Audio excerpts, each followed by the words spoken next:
Hello and welcome to Firstpost Spotlight, where we bring you stories that matter to you from all across the world. From breaking news to the day's biggest controversies, we shed light on issues that shape our world. I'm Alison Lagrange, live from Durban, South Africa. Let's begin with the top headlines. Israeli Prime Minister Benjamin Netanyahu says the country's forces will take control of all of Gaza Strip, but adds the enclave must not reach a point of famine. The UK High Court denies bail to Indian fugitive Nirav Modi for the 10th time since his detention in 2019.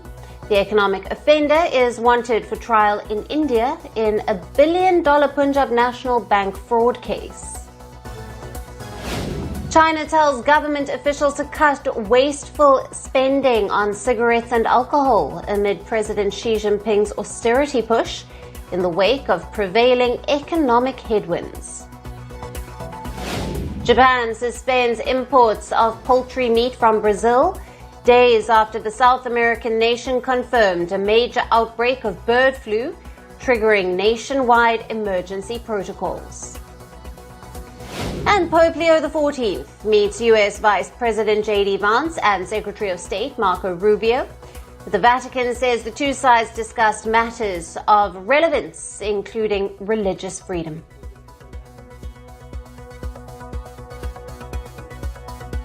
Hello and welcome. We begin with the latest from the Indian subcontinent.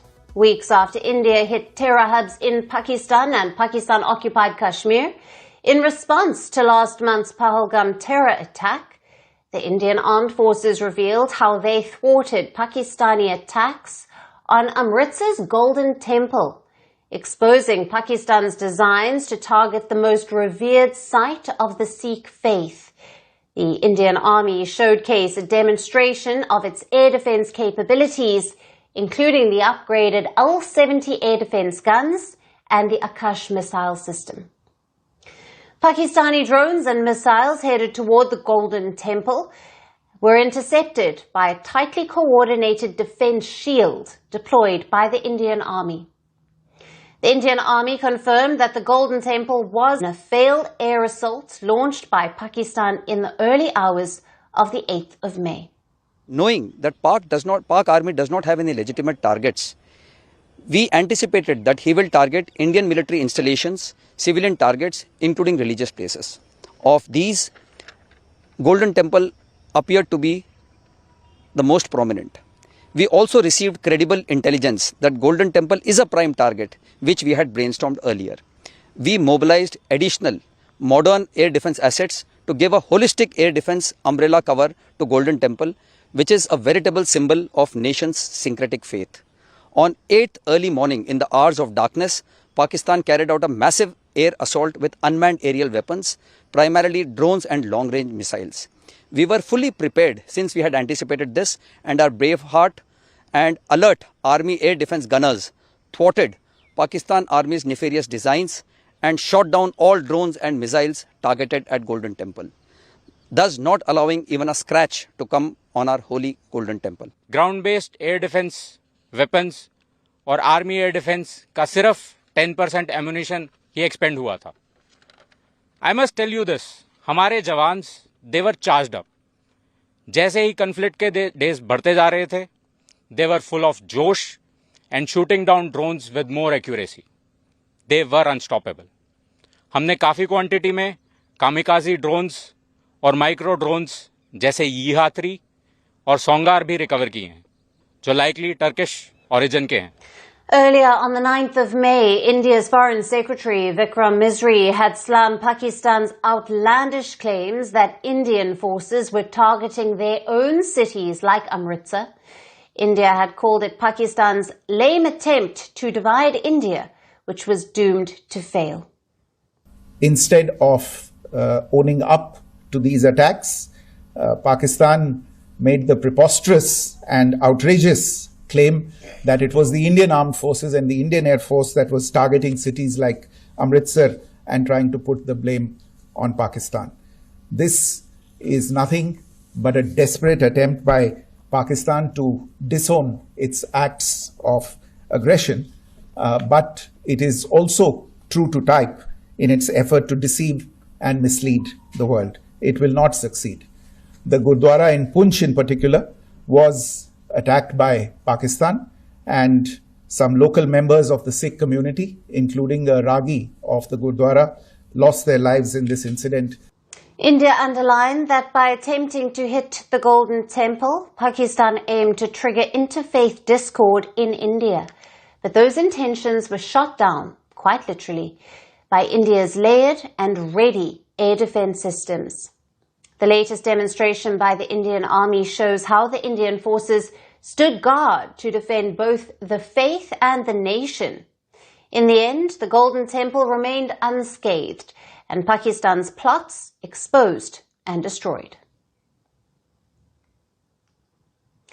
Keeping our focus on the escalating India-Pakistan tensions, India has launched a nationwide crackdown on alleged Pakistani spies operating across the country.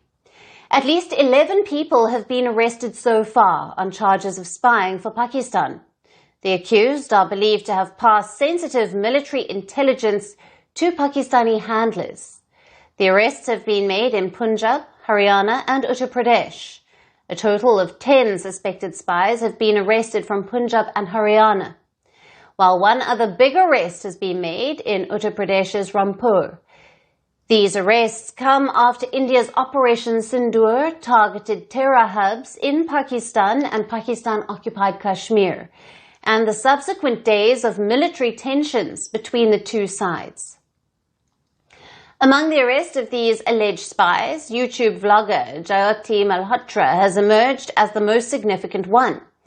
According to Haryana police, Malhotra visited Pakistan several times, even days before the Pahalgam terror attack, and was in contact with the Pakistani intelligence officer. Malhotra will remain in police custody until the 23rd of May. हमें central agency से input मिला था, उस पर हमने काम किया। तो ज्योति मल्होत्रा जो कि रेजिडेंट है हिसार की, उसको हमने अरेस्ट किया। तो she was in touch with PIOs and she had also visited Pakistan multiple times, और she has also visited China once, और उसे हमने परसों अरेस्ट किया है और उसकी हमने अभी 5 दिन की पुलिस रिमांड के लिए। तो उसमें जैसे उसकी पूछताछ चल रही है, जो इन्वेस्टिगेशन है वो चल रहा है अभी, और जो उसके फाइनेंशियल ट्रांजैक्शन है उसको हम एनालाइज कर रहे हैं, जो भी उनके ट्रैवल डिटेल्स हैं, कहाँ गए हैं, किस किस से मिले हैं। Another key arrest, a businessman from Uttar Pradesh named Shahzad, was picked up by the state anti-terror squad. He is accused of being an ISI point man, allegedly providing funds to ISI agents, recruiting locals and supplying Indian SIM cards to enable espionage. He also made repeated visits to Pakistan over the years. Earlier today, in a major counter-espionage operation, Punjab police announced the arrest of 2 suspected ISI spies from the border district of Gurdaspur. Now, the duo allegedly shared classified information on Operation Sindoor, troop movements and strategic military locations from across Punjab, Himachal Pradesh and Jammu and Kashmir. Punjab police confirmed that the men were in direct contact with ISI handlers and passed on highly sensitive defense data to Pakistan's intelligence network. For now, even as the ceasefire between India and Pakistan remains in force, a shadow war involving espionage is fast unraveling. With every alleged ISI agent caught, India is closing in to Pakistan's full-spectrum spy warfare. And moving on to updates from the Russia-Ukraine war, Ukraine's military intelligence has raised an alarm, claiming Russia has planned to conduct a launch of an intercontinental ballistic missile. Kiev claims Moscow is planning and training and combat launch of the RS-24 ICBM with the sole purpose of intimidating Ukraine and its Western allies. Ukraine's military intelligence claims the launch was ordered to be implemented from the Yars complex in Russia's Sverdlovsk region, and the flight range for the missile was over 10,000 kilometers. Now, Ukraine's claims come ahead of talks between US President Donald Trump and Russian President Vladimir Putin. The two leaders will speak to each other by phone to discuss stopping the bloodbath and ending the war in Ukraine. Following this call, Trump will also speak to Ukrainian President Volodymyr Zelensky and the leaders of some NATO countries. European leaders, including French President Emmanuel Macron, British Prime Minister Keir Starmer, German Chancellor Friedrich Merz, and Italy's Giorgia Meloni held talks with Donald Trump on Sunday. Ahead of Trump's call with Putin, the European leaders called for Russia to accept a US-endorsed 50-day ceasefire proposal. On Sunday, Russian President Vladimir Putin reiterated his demand that any peace deal with Ukraine should eliminate the causes that triggered this crisis and to guarantee Russia's security. We have enough strength and resources to bring what we have started in 2022 to its logical conclusion with the result Russia needs. This result is to eliminate the causes that triggered this crisis, create the conditions for a lasting peace and guarantee Russia's security and the safeguarding of the interests of our people in the territories that we always talk about. Ukraine's President Zelensky also met U.S. Vice President J.D. Vance and U.S. Secretary of State Marco Rubio in Rome. Zelensky and Vance discussed updates on the ongoing negotiations for a ceasefire, sanctions against Russia, bilateral trade and defense ties. The Ukrainian president said that Kiev was ready to be engaged in real diplomacy. So far, Russia and Ukraine have failed at reaching any breakthrough in their first face-to-face delegation-level talks in 3 years. These talks were held in Istanbul last week. U.S. President Donald Trump, who was then on his West Asia tour, offered to attend the talks in Turkey if Putin would also attend, but the Russian president declined to go. Trump suggests that progress on ending the war would only happen if he held face-to-face talks with Vladimir Putin. While Trump-led diplomacy shapes up, fighting continues on the ground. Ukraine claims Russia launched the largest barrage of drones aimed at its cities on Sunday. Ukraine's Air Force says Russia launched a total of 273 drones targeting Kiev, Dnipro, and Donetsk regions. It added that 88 drones were intercepted and another 128 went astray. Ending the war in Ukraine was on top of Trump's priority list as he began his second term as the U.S. president. 4 months on, he is still pushing hard to bring the two sides to a negotiating table. And as the clock ticks, Trump seems to be losing patience with both Russian President Putin and Ukrainian President Zelensky. We will continue to track all of the updates and bring you the latest on Trump's Ukraine agenda. And for our last story today, let's turn our attention to Spain's Canary Islands, where thousands took to the streets on Sunday to protest against mass tourism. Under the banner, Canaries Have a Limit, demonstrators across all the main islands of the archipelago, as well as in several mainland Spanish cities, voiced their growing concerns about the strain that record numbers of visitors are placing on local communities. It's necessary to get to the street because there is a massification of tourism. There is no exclusive area for us locals, and we're saying all this. Everything is made for tourism, and we'd want to ask this, that there is a bit more tranquility, a bit less constructions. The protesters are urging authorities to implement stricter limits on tourist numbers, citing issues such as soaring housing costs, increased traffic congestion, overburdened public services, and degradation of the environment. Some demonstrators specifically highlighted the impact of tourism on the island's already scarce water supplies. It's inevitable that in front of such social and environmental disasters, the citizens would not be pissed off and look for solutions and ways to express their anger in this environmental and social collapses. Demonstrators emphasize that they are not against tourism itself. While they do acknowledge tourism's crucial role in the Canarian economy, protesters stress that the current model is unsustainable. We're not against tourism.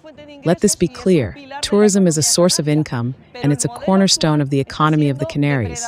But the current model is predatory when it comes to the environment and the natural resources that are so scarce on the archipelago. Official data reveals the scale of the issue. According to the Canary Islands Statistics Institute, the region received almost 18 million tourists in 2024. More than 1 million foreign tourists visit the Canary Islands each month, thus dwarfing the local population of just 2.2 million. Local residents say the high tourist influx does not translate into benefits for the local population. In fact, it does them more harm than good. Because it's unfair that people with a lot of money come from outside, buy, and then rent to us here at super high prices. These protests in the Canary Islands are not isolated incidents. The country has witnessed similar demonstrations against over-tourism in other popular destinations like Mallorca, Barcelona, and Malaga. The Canary Islands themselves have seen repeated protests against mass tourism. A previous protest in April brought tens of thousands of people from across the archipelago out onto the streets of Tenerife.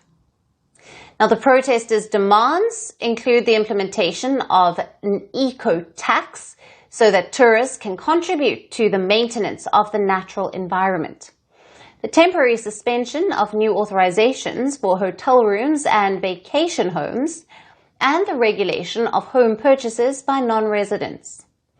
In response to the growing concerns, the Spanish government has ordered tourist rental platform Airbnb to take down more than 65,000 illegal adverts as it tries to balance the flourishing sector against a housing crisis. Last week, officials from the Canary Islands also traveled to Brussels to seek European Union funds, specifically for affordable housing in the region's outermost areas. Spain saw a record number of tourist arrivals in 2024 and expects even more visitors this year. Now, these demonstrations highlight a growing tension between the economic benefits of tourism and the need to protect local communities and natural resources in popular holiday destinations. The authorities now face increasing pressure to find a more sustainable model for tourism in the Canary Islands and across Spain. And that's all we have on the show for today. We will see you again tomorrow at the same time. Thank you for watching and stay tuned to Firstpost. From breaking news to the day's biggest controversies, shedding light on the world's top headlines, detailed analysis on the stories that matter the most to you. Catch it all on Spotlight at 6 p.m. India time and 12:30 GMT, only on Firstpost.